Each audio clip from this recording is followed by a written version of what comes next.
Miss হবে না আপনার পছন্দের টিভি শো। দেখুন জি5 অ্যাপে একদম ফ্রি।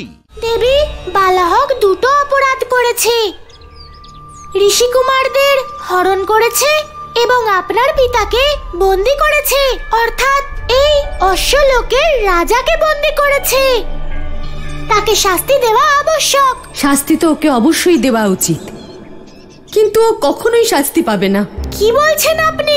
শুধু মানুষ কেন, যদি দেবতারাও ওর সঙ্গে যুদ্ধ করেন তাহলে ওনারাও হেরে যাবেন। হ্যাঁ, আপনি বলেছিলেন যে স্বয়ং ব্রহ্মাদেবও ওনার কোনো ক্ষতি করতে পারবেন না। হ্যাঁ, ও ব্রহ্মাদেবের বরদান লাভ করেছে। এটা তখনকার কথা যখন ও ব্রহ্মাদেবের ঘোর তপস্যা করছিল।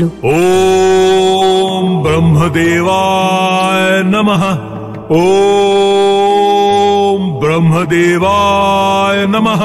ওম ব্রহ্মদেবায় নমঃ। বালাহক জন্ম থেকেই অর্ধ অশ্বমানব ছিল। ও বহু যুগ ধরে ব্রহ্মাদেবের তপস্যা করেছিল।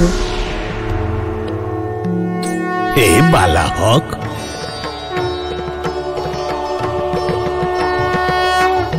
প্রণাম ব্রহ্মাদেব। কল্যাণ হোক। আমি তোমার তপস্যায় প্রসন্ন হয়েছি। বলো কি বর চাও? আপনার দর্শন পেয়ে আমি ধন্য হয়ে গেছি প্রভু। আমার অমরত্বের বরদান চাই। এই বর তো আমি তোমায় দিতে পারবো না। অন্য কিছু চাইবার থাকলে চাও। তাহলে আমাকে এমন বর দিন প্রভু, যেন আমার মৃত্যু আমার মতন কোনো প্রাণীর হাতেই হয়, অর্থাৎ যে অর্ধ অশ্ব মানব। তথাস্তু।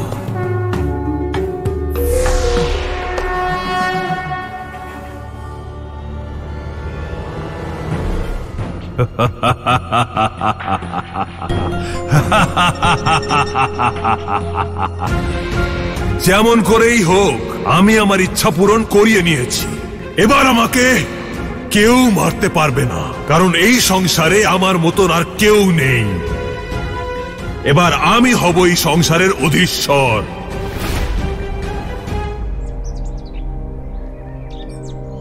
এই কারণেই না ওকে কেউ পরাজিত করতে পারবে, না কেউ বধ করতে পারবে। তাহলে ওকে পরাস্ত করার অন্য কোনো উপায় আছে? যদি থাকেও তা আমাদের জানা নেই।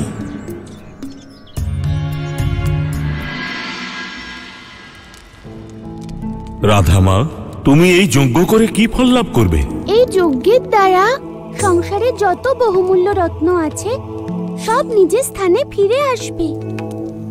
সংসারের ভারসাম্য আবার ঠিক হয়ে যাবে। সেই জন্য এই যজ্ঞ করছি।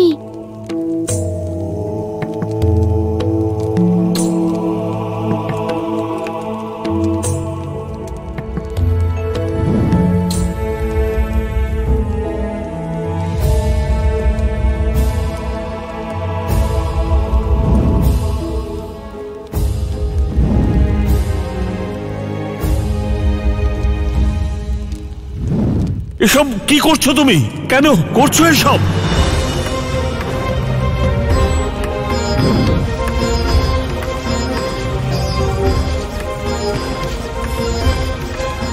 রাধা, এ তুমি কি করলে? পিতার সঙ্গে ছলনা করলে? ক্ষমা করবেন পিতা, কিন্তু আপনি আমাকে বাধ্য করেছেন। তাই আমার কাছে এছাড়া কোনো উপায় ছিল না এই অনর্থকে আটকানোর। মুক্ত করো আমায় রাধা, নয়তো আমার ক্রোধ সীমা লঙ্ঘন করবে। এখন আমি আপনাকে মুক্ত করতে পারবো না পিতা। আমি আপনাকে বন্ধন যজ্ঞে বেঁধে দিয়েছি। এখন আমি আপনার সীমানাকে নির্ধারণ করব, যাতে আপনি কখনো সংসারের জন্য সংকট উৎপন্ন করতে না পারেন। আজ থেকে আপনার সমুদ্রের জল নিজের সীমানা লঙ্ঘন করে আর কখনো নদীতে প্রবেশ করতে পারবে না। না, এ হতে পারে না। আমি রাধা এই বন্ধন যজ্ঞে পূর্ণাহুতি দিয়ে এই সংকল্প করছি যে আজ থেকে সমুদ্ররাজ নিজের সীমানা লঙ্ঘন করে বাইরে আসতে পারবেন না, আর এই মুহূর্তে নিজের নোনা জলকে আবার সীমানার মধ্যে ফিরিয়ে আনবেন। রাধা, না না, রাধা করো না।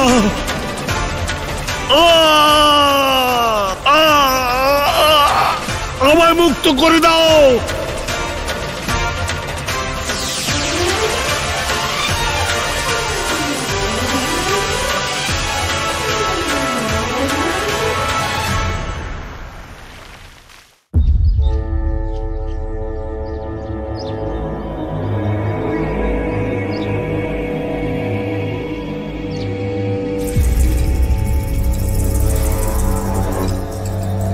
অদ্ভুত কাণ্ড বৃষভানু মশাই, অদ্ভুত কাণ্ড হয়েছে। এই যে দেখুন বৃষভানু মশাই, কি অদ্ভুত ঘটনা ঘটেছে। সমস্ত জল মিষ্টি হয়ে গেছে। আপনি সত্য বলেছিলেন বৃষভানু মশাই, ঈশ্বরকে ডাকলে তিনি মুখ ফিরিয়ে নেন না। ঈশ্বর আমাদের প্রার্থনা শুনেছেন। সবাইকে জল দাও।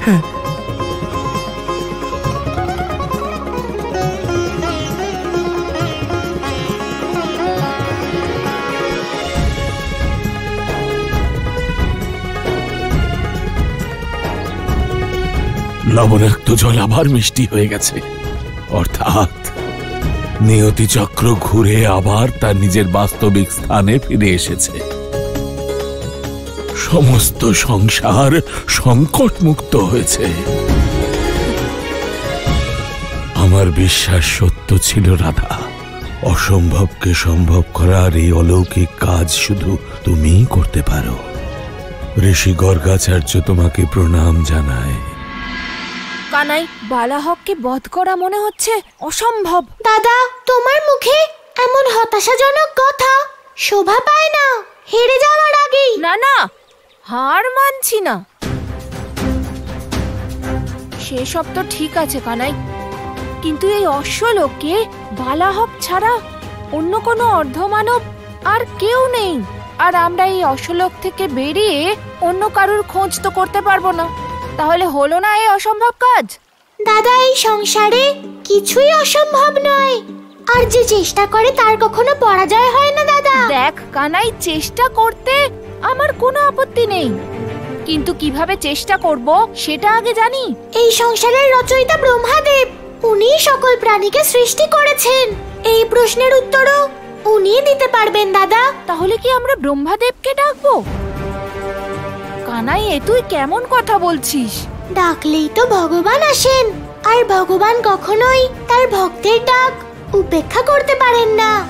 তাহলে চল আমরা ব্রহ্মাদেবকে স্মরণ করি, ওনার কাছ থেকেই এই অর্ধ অশ্ব মানবের রহস্যের সমাধান বের করি। কিন্তু কানাই, আমরা দুজন একসঙ্গে ওনাকে স্মরণ করব না, বরং ভিন্ন ভিন্ন স্থানে গিয়ে স্মরণ করব। ঠিক আছে? ঠিক আছে দাদা। ওম ব্রহ্মদেবায় নমঃ। দাঁড়াও বালাহক, তোমার এই মিথ্যা অভ্যর্থনার কোনো প্রয়োজন নেই। হে সংসারের ভক্তির উৎস, এইভাবে তোমরা আমাকে অপমান করো না। এমনিতেও এইটা তোমাদের জন্য শেষ সম্মান, তাই এটা মন খুলে স্বীকার করো।